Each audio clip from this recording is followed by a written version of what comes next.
Hello, my name is Nahyun. I am in 5th grade in Gaja Elementary School. Do you like emoticons? I have 5 kinds of emoticons in my KakaoTalk, and I use them a lot when I send a KakaoTalk message to my friend.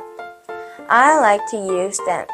It's because emoticon can express my feeling well, sometimes more than words. So this year, I took emoticon drawing class for 3 months.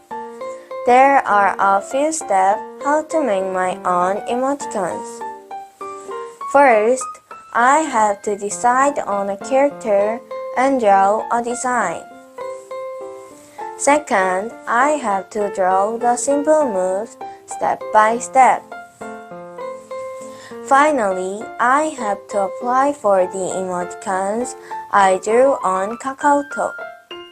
I will submit my emoticons after trimming the drawing mark. How's my emoticons?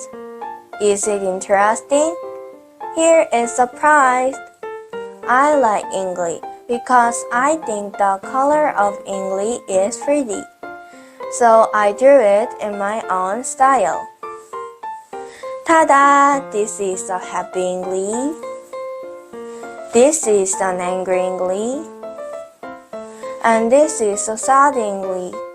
Do you like it? I hope you like it. Bye!